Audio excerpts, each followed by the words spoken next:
Bem, amados, boa noite para vocês.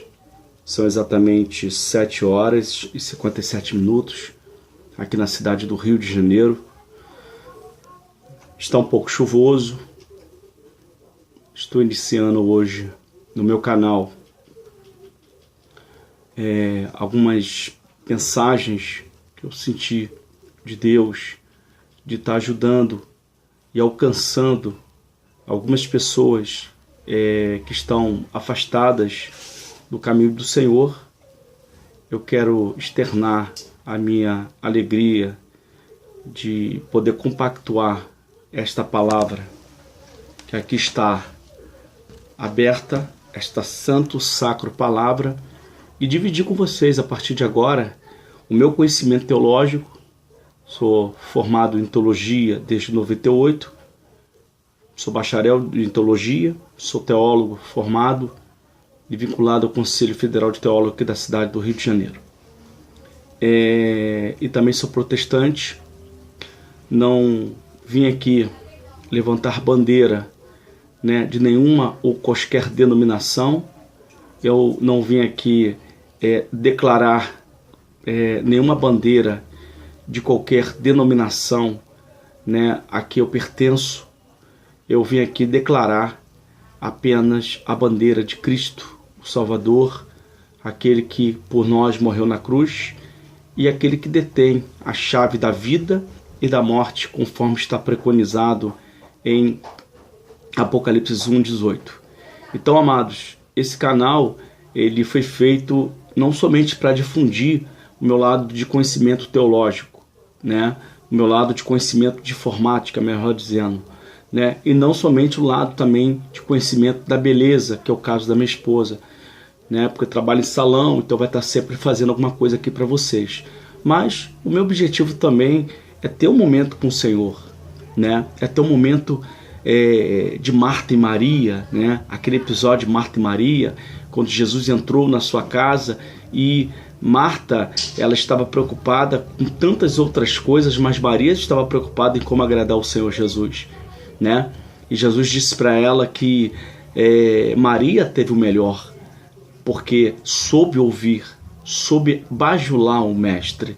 E nós sabemos que o Senhor aprova aqueles que o bajula, não puxar saco, mas bajulá-lo, amá-lo e trazer para si a responsabilidade, de que ele morreu por nós naquela cruz.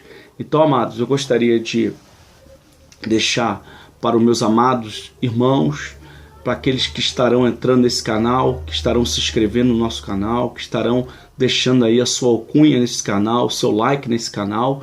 Eu fico percebendo, irmão, quantas pessoas perdem, seu tempo vendo bobagem, coisas que não produzem resultado, E tá aí, irmão, milhões e milhões de visualizações. Um dia desse eu tava vendo ali um rapaz, não que eu estou desdenhando, levando uma arranhada, uma lanhada de um gato, 8 milhões de visualizações.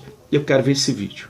Eu quero ver como esse vídeo vai impactar milhões e milhões de pessoas, porque eu não estou aqui para agradar pastor, eu não estou aqui para agradar a igreja, eu estou aqui para agradar o Senhor Jesus, ok? Então, amados, eu gostaria de deixar para vocês apenas em Gênesis capítulo 19, no versículo de número 26, apenas isso, que diz assim: e a mulher de Ló olhou para trás e converteu-se numa estátua de sal. Eu vou ler novamente para você. E a mulher de Ló olhou para trás e converteu-se em estátua de sal. É isso que está na palavra de Deus, em Gênesis, no capítulo 19, no versículo de número 26. Bem, amados, preste bem atenção em uma coisa interessante. Eu gostaria de intitular essa palavra, essa pequena mensagem, de você ter uma escolha.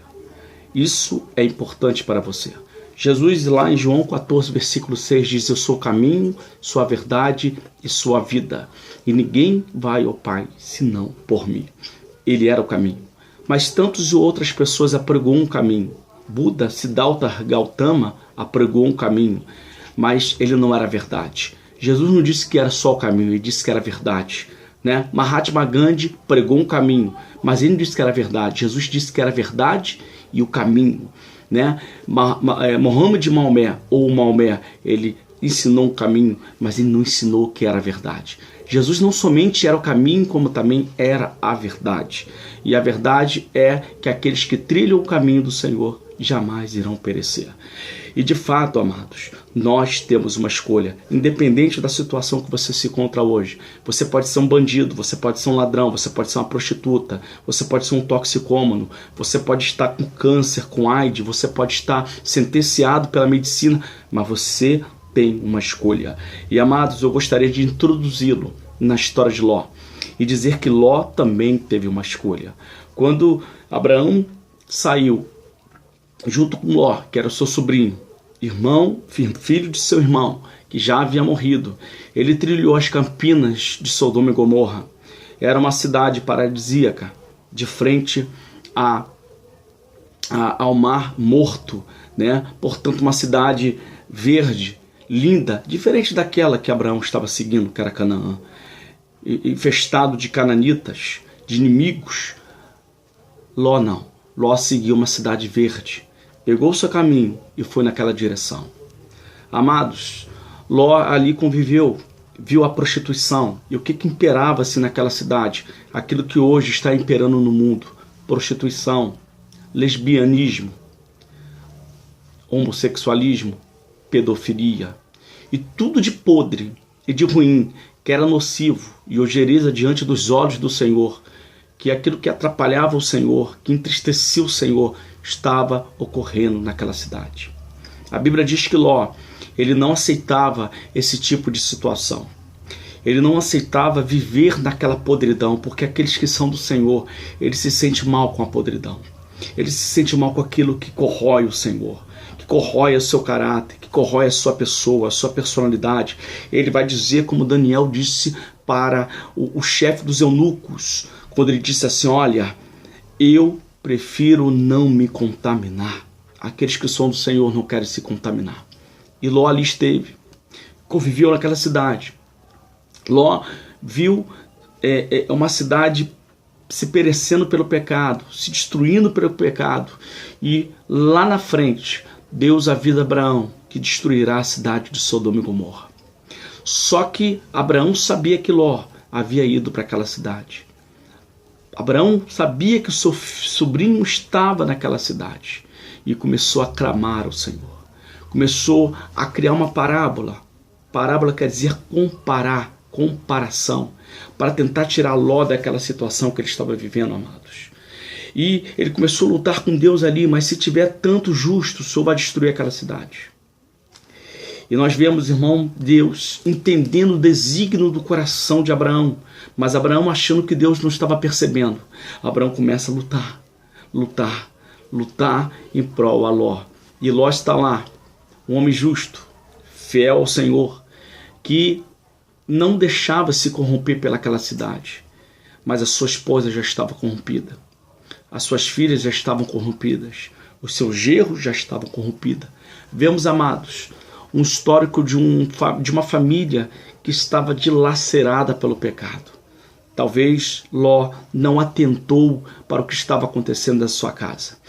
Ele estava tão preocupado com a questão que estava acontecendo exteriormente, no estereótipo da cidade.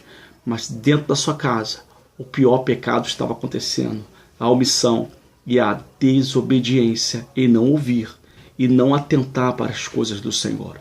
Amados, precisamos entender quando Deus quer falar conosco.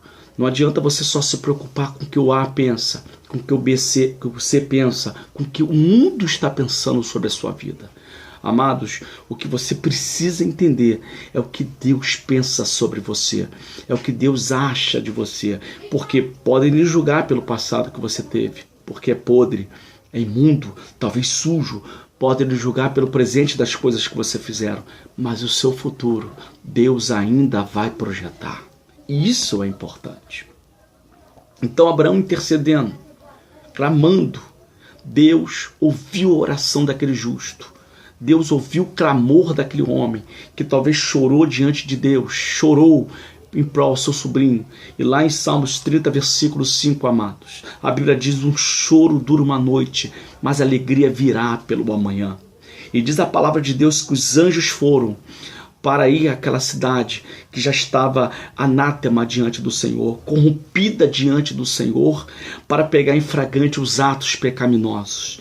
Mas a Bíblia também diz que Ló não se entregou ao pecado, lutou até o fim, ao ponto de receber a comitivas angelicais e aqueles homens tentarem tomar, e você conhece a história, tomarem aqueles anjos. E nós sabemos que os anjos são assexuados, apesar de terem aparências de um homem na Bíblia, mas são assexuados segundo a angiologia, que é a ramificação da área teológica.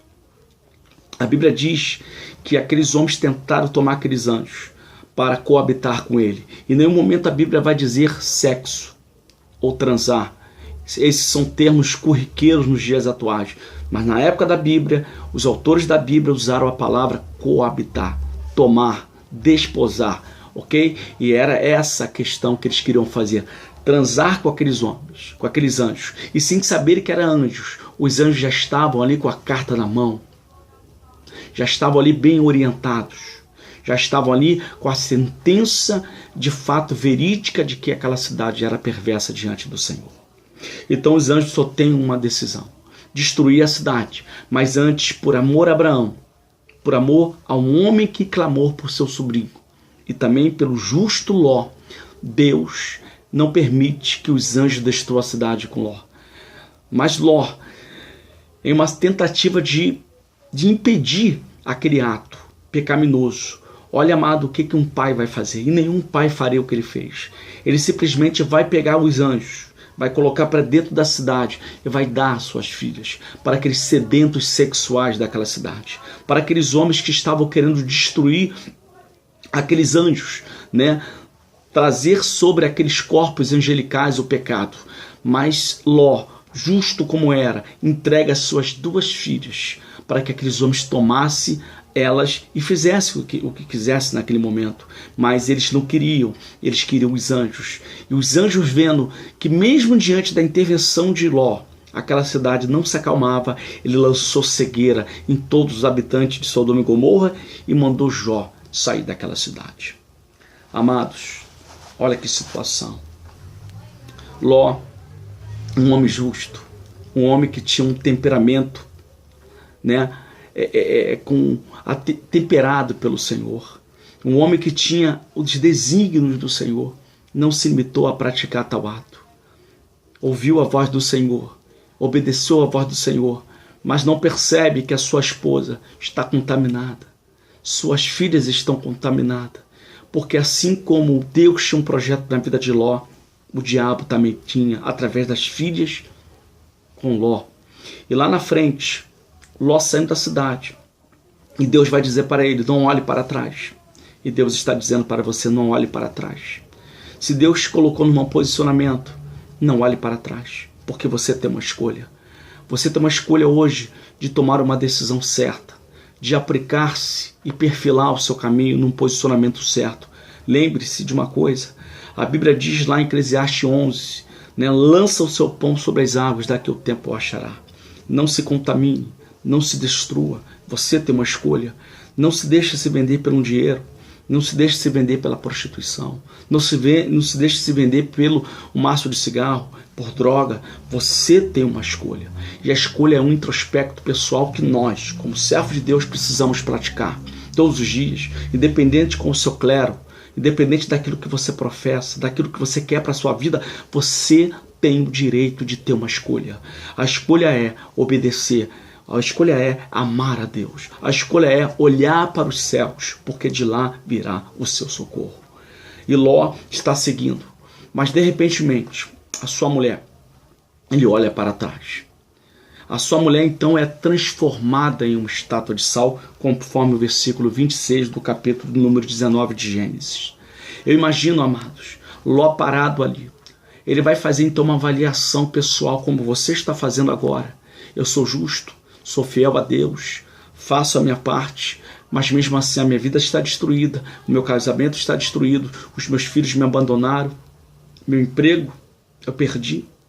Talvez você agora está vendo esse vídeo, você deve estar se questionando de várias maledicências que está cometendo na sua vida, como Ló parou e começou a se avaliar.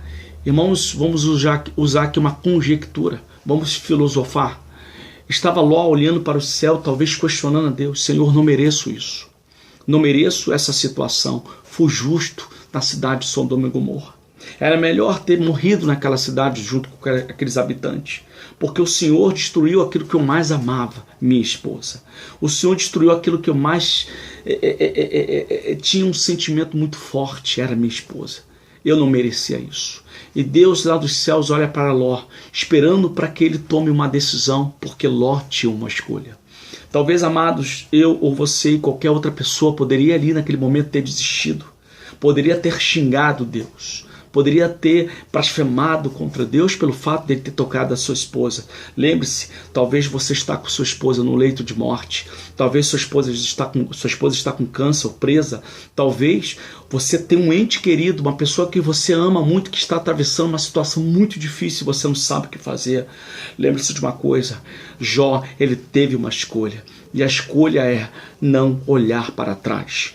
Por quê? Porque a Bíblia diz que todos pecaram e destituídos foram da glória de Deus. Mas por amor a Jesus, o único que conseguiu compactuar a verdadeira paz e levantar o homem, a sua moral, desde a queda do Éden até hoje, através da cruz do Calvário. Somente Jesus Cristo teve autoridade de erguer o homem, de restituí-lo à moral diante dos céus. E você hoje tem autoridade para olhar para os céus, e os céus, que lá no Salmo de Davi, no versículo 19, diz: o céu é a potência criada pelo poder de Deus. Os céus é o poder de Deus, né? Os céus é a manifestação da mão de Deus. Você quer ver Deus? Olha para o céu, porque do céu está a glória do céu, do Senhor. Então, se você olhar para o céu hoje e você clamar a Deus, Deus vai te dar o que você pede. Não murmure, não duvide, creia, acredite. Ló olhou para o céu, não podia olhar para trás. Atrás estava sua esposa, ao lado estavam suas filhas. Deus, vendo que a mulher dele, contaminada pelo pecado, já havia sido perecida, já estava destruída pelo pecado de desobedecer à voz de Deus. As duas filhas do lado, Deus estava vendo que lá na frente iria cometer um ato chamado incesto, que é o ato de você transar, coabitar com seu próprio parente, consanguíneo. Deus, vendo que as suas duas filhas iriam se deitar com Ló, com o próprio pai. Por quê? Porque herdaram as práticas pecaminosas da cidade de Sodoma e Gomorra. Assim como o povo de Israel, quando estava no deserto com Moisés, havia herdado todo o pecado do Egito. Foi muito fácil Moisés ter tirado o povo do Egito, mas foi difícil tirar o Egito do coração daquele povo. E Ló, Deus, melhor dizendo, vendo a situação que lá na frente as filhas iriam fazer isso, não destruiu elas, deu a elas uma chance, porque você tem um caminho, você tem uma opção, você tem uma escolha. As filhas de Ló teriam um filho chamado Aminon, e os moabitas seriam exércitos inimigos do Senhor pelo resto da frente, por séculos, homens que destruiriam o exército do Senhor. Mesmo assim, Deus não tocou na filha de Ló. Por quê? Porque Deus permitiu que elas se arrependessem pelo que elas fizeram. Talvez se arrependeu, a Bíblia não vai nos dizer. Mas Ló, irmão, naquele introspecto pessoal, não podia olhar para trás. Uma cidade atrás totalmente em chama, destruição, saraiva caindo do céu, aquele show cinematográfico hollywoodiano. E ele não podia, talvez muito medo, muita dor, talvez tudo aquilo que estava acontecendo naquela cidade não se equiparava ao sofrimento de um marido que havia perdido sua esposa. Mas a Bíblia diz que ele continua andando e prefere obedecer do que sacrificar e ser sacrificado. Amados, tome essa palavra como exemplo para a sua vida. Deus pode estar tocando alguém. Deus pode estar consertando alguém através do sofrimento. Há males que vêm para o bem. Deus usa até os demônios para projetar os seus projetos. Deus usa a natureza para que a sua vontade seja obedecida, porque Deus é fiel. Não importa o que esteja acontecendo na sua vida, você tem uma escolha. E o meu canal, ele estará aqui sempre com uma mensagem fiel da parte do Senhor. Como eu acabei de te dizer, não represento igreja, não represento pastores, não represento denominações. Eu represento Jesus Cristo. E a palavra do Senhor é clara. João 3, versículo 15 diz: porque Deus amou o mundo de tal maneira que mandou seu único Filho, Jesus Cristo, para que todos aqueles que nele crêem não pereçam, mas que tenham a vida eterna. Lá em Romanos 8,18 diz claramente: as aflições desse tempo presente não devem se comparar com a glória que será manifestada em Cristo Jesus. Eu poderia citar, amados, a Bíblia toda para você. Não há um outro caminho.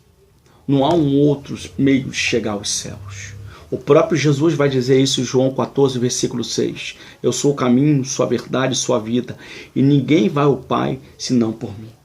O próprio Jesus vai citar em João 8,32, a verdade que liberta. A minha palavra liberta. Em João 8,36 ele diz: se o Filho vos libertar, verdadeiramente serei livre. O que você está esperando? Tome posse dessa palavra. Tome posse desse caminho. Tome posse dos projetos de Deus na sua vida. Tenha um contato com Deus. Seja tu macumbeiro, espírita, seja tu católico, seja você budista, seja você de qualquer religião, islamismo, não importa. O que importa é que Cristo morreu por você naquela cruz. É que Ele levou aquela cruz por você. Hoje você tem uma escolha. Hoje você tem uma decisão. Hoje você tem um passo a dar. Não olhe para trás, como a mulher de Ló olhou. Olhe para frente. Mesmo sabendo que lá na frente vão aprontar com você, lembre-se de uma coisa. Jesus disse uma coisa muito interessante. No mundo tereis aflições, mas tendes bom ânimo. Eu venci o mundo, e vós também. Um beijo no coração, que Deus abençoe sua vida. Fica com Jesus.